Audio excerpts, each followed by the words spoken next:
Hey, what's up, everybody? Tommy Meyer here. Welcome to Tommy Tonight. Last week, Biden had his much-awaited first solo press conference, and boy, was it a doozy.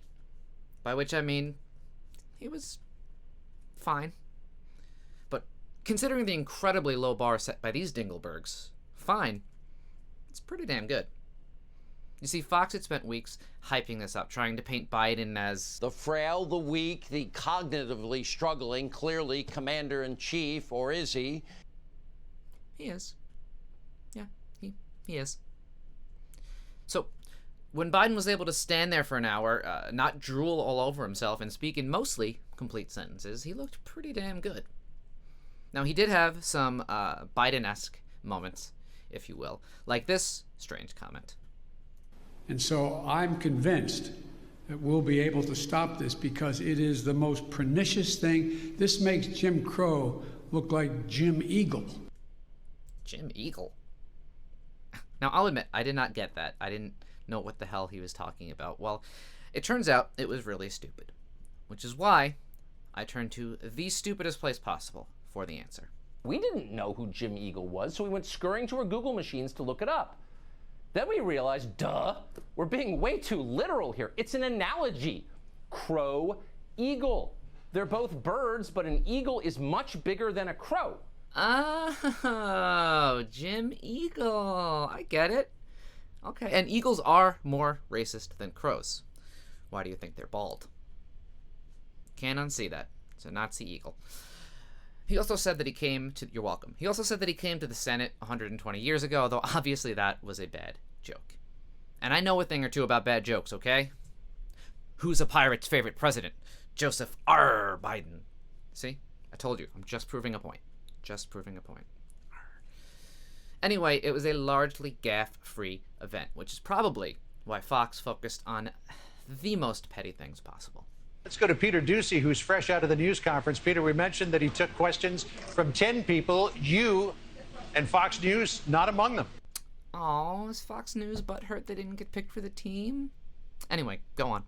That's right, and I mentioned last night on Special Report that I had a binder full of questions. I think some people were kidding. I was not kidding. We had a lot, and most of this stuff did not get to. Okay, you know how you know somebody's lying? When they say something that nobody questioned, and then they come back the next day and they're like, see, I told you I had a binder of questions. Hold on, can we just watch the replay really quick? Just see that in slow-mo? Yeah, that looks pretty blank. Yeah, that page is blank.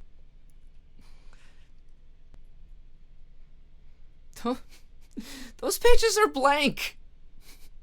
Oh, Peter Doocy, you stupid, stupid man. The flawed logic behind Fox's strange self-obsession was probably best crystallized by host Dana Perino. Peter Doocy is not Jim Acosta, and he's got good questions, and the president showed he's willing to answer questions from all those other people, and what Peter Doocy just said were the two questions he wanted to ask. I think that the president would have had a way to answer them. Why make Peter Doocy a story? No, Biden didn't make Peter Doocy a story. You're making Peter Doocy a story. Get over yourselves, Fox. You were not the only ones not called on, okay? Biden didn't call on the New York Times, Reuters, NPR, Politico. Look at that chyron. Really? Now, I could point out that Trump only had one press conference in his first year as president, during which time he signed 55 executive orders, but I'm not going to do that because that would be petty. So I'll just let Fox do it. Ooh, you better hope he doesn't see that. He's going to be pissed. Now, Fox and Peter Doocy were so butthurt that Doocy brought it up the next day in the press briefing.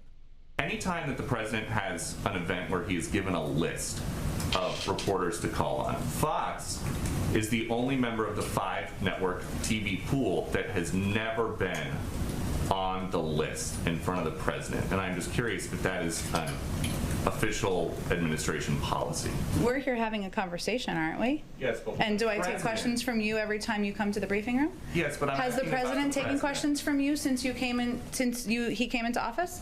Unfortunately, yes or no? Only when I have shouted. To be fair, all you guys do is shout. He was probably just trying to make you feel comfortable. Now, Fox also had another criticism of the press conference that I have to admit surprised even me. I haven't seen a president have a book like a White House press secretary at a briefing and flip through and sometimes read the answers. I haven't seen that. Really? You've never seen that, huh? You can't think of one time when you've ever seen that. You can't think of one instance of a president who's, I don't know, needed to remind himself to listen to gun violence victims, just off the top of my head. By the way, you know how you can tell who that is, other than the really tiny hands? Of course he has 45 on his sleeve. So yeah, 45 used notes, and frankly, he probably should have used them more. But Joe Concha here. Joe Concha had probably the harshest and the most disingenuous criticism of Biden. I hate to differ a bit from some folks that have been speaking already, but this was a disgrace. A disgrace? Okay, why was it a disgrace? He said some outrageous things. Outrageous! Now, normally I would use this as an opportunity to play all the outrageous things that the last guy said at his press conferences, but I'm not going to do that because, again, it's petty.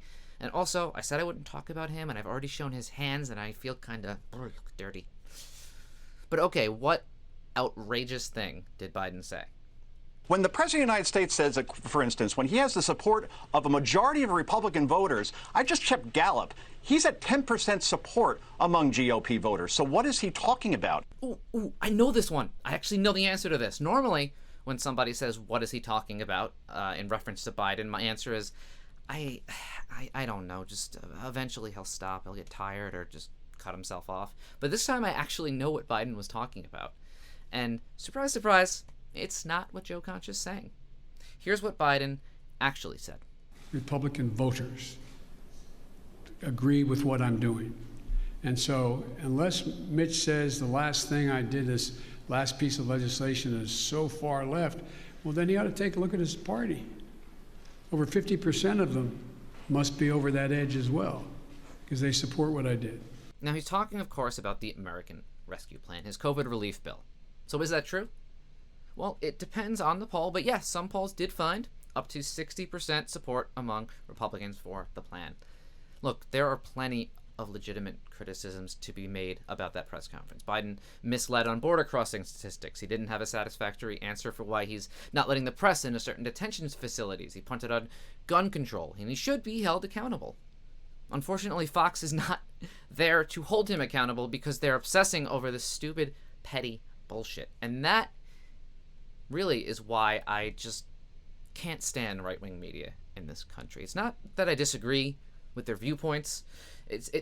We need to hear a variety of viewpoints, frankly, on important issues. And to be honest, there isn't enough space given to conservative viewpoints in the mainstream media. I will give you that. Sometimes a story slips through the cracks or an important angle is missed on a story, and that's where these outlets can come in and fill in those gaps. But they're not doing that. They're failing so horribly at their only job because all they want to do is fuel this outrage machine over and over and over again just to activate the base. But I suppose I should be happy. I mean, this does feel different than 2008. I don't know if it's that Biden's just an old white guy and there's nothing scary about that, or if people are just on to Republicans' whole shtick. But all this catnip for the base stuff that they're throwing out there, it's not working. It's not breaking through. Biden's approval has been remarkably steady. Republicans only really have one play.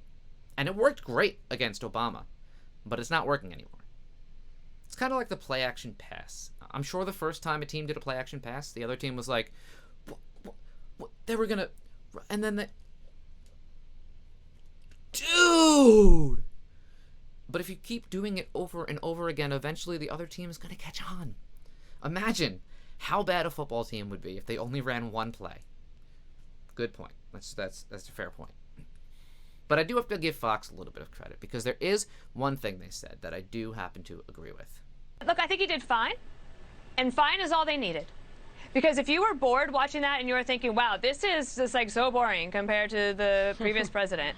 But yeah, I thought that's Cecilia exactly Vega's what question Joe was really well Biden formed. wants. That's exactly what he wants. He has you exactly right where he wants you if you are bored. Yep.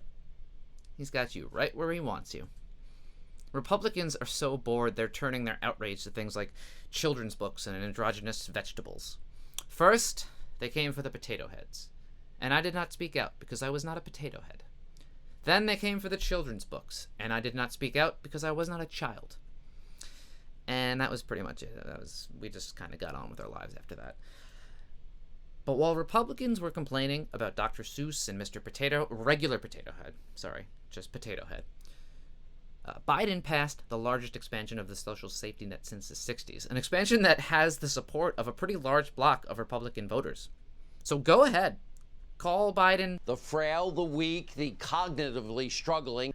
Because that frail, weak, cognitively struggling commander-in-chief just took you for all you're worth. And now he's going to redistribute it to all those people you don't like.